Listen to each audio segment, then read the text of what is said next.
El unitarismo lo que enseña es que solo hay un solo Dios, representado en una sola persona, que es el Padre, que como se conoce en la Biblia, normalmente le llaman Jehová. Ahora bien, yo quiero también decir que lo que yo creo es simplemente lo que la Biblia enseña y que cualquier persona honesta, con un corazón sincero, sin venir con los lentes del trinitarismo, sin venir con los lentes de la unicidad, cualquier ser humano, sin importar de qué parte del mundo, que lea la Biblia textualmente lo que dice, va a creer lo que yo creo y va a llegar a las conclusiones que yo llego. De la única manera que usted no llega a las conclusiones que yo he llegado y la creencia que tengo es que usted vaya a la Biblia con los lentes del trinitarismo y los lentes de la unicidad. ¿Qué hace la unicidad? ¿Qué hace el trinitarismo? Ambos lo que hacen es reinterpretar la Biblia y ajustarla a los conceptos humanos que dichas corrientes han formado.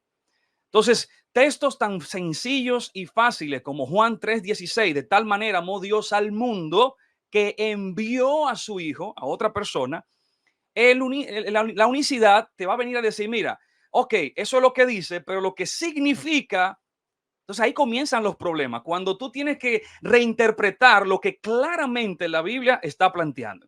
Bueno, mis hermanos, yo los dejo solo. Comienza preguntando el pastor Porfirio Torres. Así es. Bueno, partiendo de que lo que dijo mi hermano hace un rato, Julio César, el Padre es el Hijo y el Hijo es el Padre, yo quisiera que me pueda responder la pregunta de quién ungió a Jesús. ¿Quién ungió a Jesús? Basado en Hechos capítulo 10, verso 38, dice, cómo Dios ungió con el Espíritu y con poder a Jesús de Nazaret. Y cómo este anduvo haciendo bienes y sanando a los oprimidos por el diablo, porque Dios estaba con él. O sea, este texto me gustaría ver cómo usted lo interpreta, pero sobre todo, ¿quién ungió a Jesús? Porque si Jesús, usted dice que es el mismo Padre, si ungió Jesús a sí mismo, ¿es eso posible? ¿Hay algún otro ejemplo en la Biblia de alguien que se haya autoungido a sí mismo echándose aceite o ungiéndose? Entonces la pregunta es sencilla, ¿quién ungió a Jesús y cómo usted interpreta este pasaje de Hechos capítulo 10, verso 38? Isaías 35:4 dice, decídalos de corazón apocado, esforzados, no temáis. He aquí que vuestro Dios viene con retribución, con pago. Dios mismo vendrá y os salvará. Ese texto es Isaías 35:4. ¿Sí? Dios mismo vendrá y os salvará.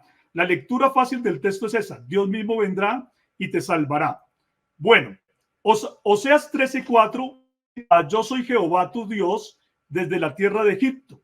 No conocerás pues otro Dios fuera de mí y otro Salvador sino a mí. Mire que en el texto de Isaías 35:4 está diciendo Dios mismo vendrá y os salvará. Y en el texto de Oseas 13:4 está diciendo que Jehová Dios es el único Salvador y el único Dios, porque no conoceremos a otro Dios y a otro Salvador fuera de él. Esa es la lectura del texto que nosotros vemos así fácilmente. Entonces yo quisiera preguntarle de qué manera usted tiene, o sea, de qué manera usted puede decir que lo que nosotros estamos leyendo tan claramente en esas porciones de la Biblia no lo tenemos que creer de esa forma, de que Dios mismo vendría a salvarnos y de que Jehová mismo vendría a salvarnos. Explico aquí rápidamente esos textos. De acuerdo a mi punto de vista de la unicidad de Dios, yo creo que el único Dios vino a salvar, pero para poder salvarse, para poder salvar al hombre, él tenía que manifestarse en carne como el varón perfecto, como el postrer Adán. Tenía que hacerlo para poder darnos la salvación, porque se tenía que verter la sangre de un hombre inocente para destruir por medio de esa muerte al que tenía el imperio de la muerte, el cual es el diablo, como le dice Hebreos 2:14. Por lo tanto, entonces Jesucristo tenía que ser Dios mismo manifestado en carne, porque otro no nos podría haber dado la salvación que nosotros necesitábamos. Esa es la explicación así a grosso modo. Y entonces ahora procedemos para que Porfirio pueda dar su respuesta. Muchas gracias. Voy a tomar textualmente lo que usted acaba de decir. Cuando él resucita, él sube ahora con un cuerpo glorificado para interceder ante el Padre. ¿Cómo es posible que no sean dos personas diferentes? si él intercede ante el Padre después de haber subido con un cuerpo glorificado. O sea, automáticamente, si yo tomo tus palabras, son dos personas diferentes. No hay forma del que él interceda consigo mismo, él interceda con el Padre, con ese cuerpo que vino ahora glorificado. Entonces, rápidamente son dos personas diferentes y ahí voy con la pregunta que va relacionada. Gracias por la explicación. Mira lo que dice Juan 17:5. Ahora pues, Padre, glorifícame a tu lado, Padre, a tu lado, con aquella gloria que tuve contigo antes de que el mundo fuese fundado. Y también Hechos 7:55, Esteban, lleno del Espíritu Santo, puesto los ojos en el cielo, vio la gloria de Dios y a Jesús a la diestra de Dios. Y él dijo, he aquí los cielos abiertos y el Hijo del Hombre a la diestra de Dios. Tomando sus propias palabras y tomando la palabra de los apóstoles, creo que queda demasiado evidenciado que son dos personas diferentes. Por eso, y es mi interpretación, cuando Esteban ve al Hijo del Hombre al lado de Dios, Esteban claramente está diciendo, no son lo mismo, son seres diferentes. Hay uno que está a la diestra, a la derecha de ese Dios. Y usted lo acaba de confirmar cuando dice que Jesús subió con un cuerpo glorificado para interceder con ese Dios que está allá. Por eso yo dije ahorita que él es el mediador, es el puente entre los hombres y ese Dios. Entonces me gustaría ver cómo usted interpreta realmente esto. O sea, cómo usted demuestra que no son dos seres diferentes. Porque según lo que usted acaba de decir, y el público está ahí para corroborar si entiende lo mismo, según su propia definición, no hay forma de entender eso a menos que sean dos personas distintas. Y yo decía en mi introducción que ese es el problema del trinitarismo y de la unicidad, que hace compleja la interpretación bíblica. Cuando la Biblia se puede interpretar fácil, porque cualquier niño, cualquier persona que agarre ese texto va a interpretar que Jesús está a la derecha de Dios, cualquier persona. Y ya ahí no hay confusión. Pero cuando tú dices, no, no son dos seres diferentes, es uno mismo que se manifiesta distinto, ya como que se complica entender la Biblia cuando textualmente dice que son dos personas diferentes. Entonces, ¿cómo usted me demuestra que no? Que es la misma persona cuando usted mismo está diciendo que están por separado y que uno habla con el otro, porque interactúan entre sí. ¿Cómo puede él hablarse a sí mismo si es la misma persona? Siendo Dios el Espíritu Eterno omnipresente que lo llena todo, era para él imposible, ¿sí?, poder manifestarse en carne. ¿Hay algo lógico o bíblico que le impida a Dios que él pudiera venir manifestado en carne como un hombre? ¿Algo así pudiera llegar a ocurrir? ¿Hay algo en la Biblia que nos diga que Dios no se puede manifestar en carne? ¿Hay algo en la lógica que nos pueda decir que era para Dios imposible hacerlo, venir él mismo manifestado en carne? ¿Algo se lo prohíbe? ¿Algo le dice que no? Esa es la pregunta. Gracias. Muy bien. Usted decía en varias ocasiones, incluyendo ahora en la pregunta, de que siendo Dios un ser todopoderoso, no hay nada que él no pueda hacer. Sin embargo, en las escrituras encontramos que hay cosas que Dios no puede hacer. Entonces, automáticamente decir que hay cosas o que Dios puede hacer todo lo que le quiera y venga en gana, la misma Biblia lo limita a eso. Y voy a citar, por ejemplo, mira lo que dice Hebreos capítulo 6, verso 18, dice, hay dos cosas imposibles.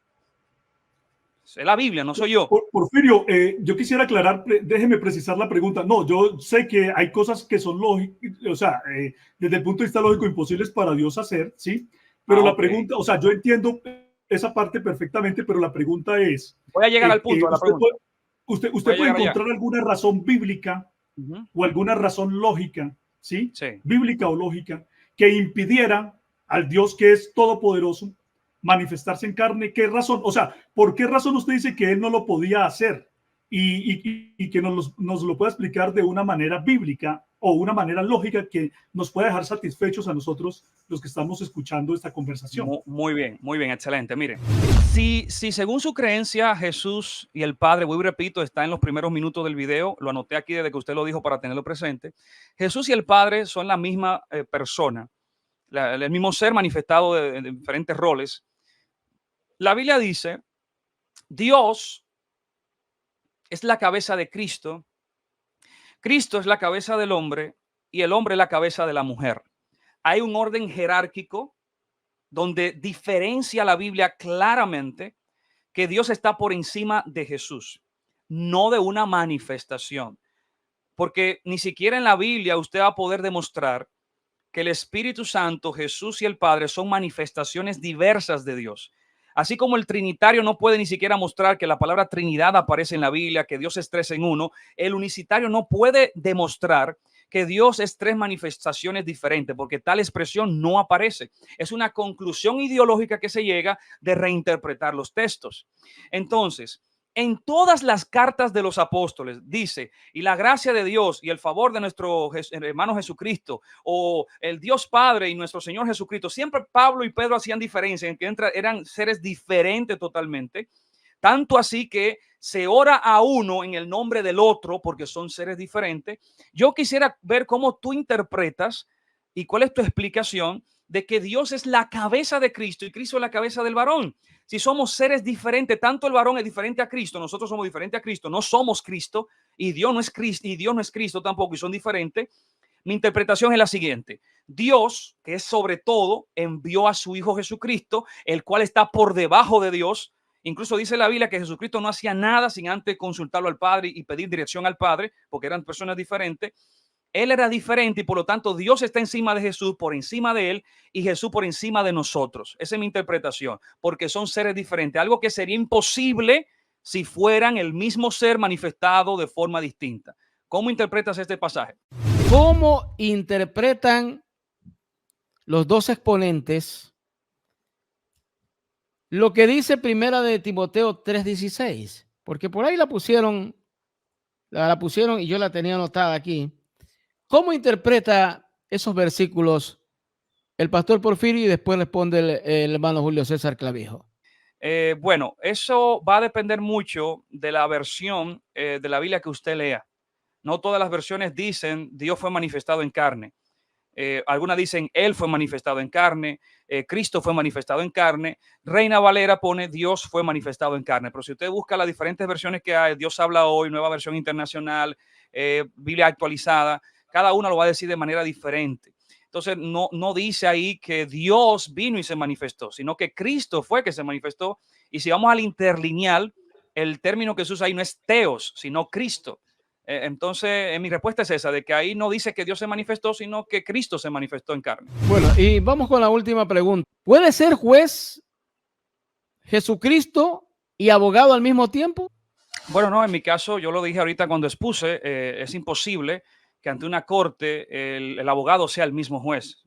Eso es imposible, sería injusto incluso e ilegal que eso suceda. Sería muy parcial también. Entonces, yo creo que la Biblia lo dice, que Jesús es nuestro abogado, por eso intercede ante el Padre, es quien nos defiende ante el Padre, Él es quien suplica por nosotros misericordia. Entonces, fíjate que en la oración Él dice, no los dejes caer en tentación a ellos, dando a entenderlo nuevamente que no son la misma persona. Dice que Jesús alcanzó la perfección a través de lo que sufrió. Por lo tanto, Dios no necesita perfección porque Él ya es perfecto. Entonces, yo quiero dejar en conclusión que todo lo que he presentado y todo lo que la Biblia dice demuestra, número uno, que Jesús no es Dios, y número dos, que son personas diferentes, Dios y el Padre. Y número tres, ya para cerrar con la pregunta que me hicieron, no es posible de que juegue la función al mismo tiempo. Yo no digo que Jesús pueda ser juez en determinado momento, porque cuando Él venga a como rey, a destruir las naciones, va a ejecutar juicios, va a juzgar. Ahora mismo en el cielo, Él no es juez, Él es abogado, intercede ante el juez supremo, que es nuestro Padre Celestial. Esa es mi respuesta.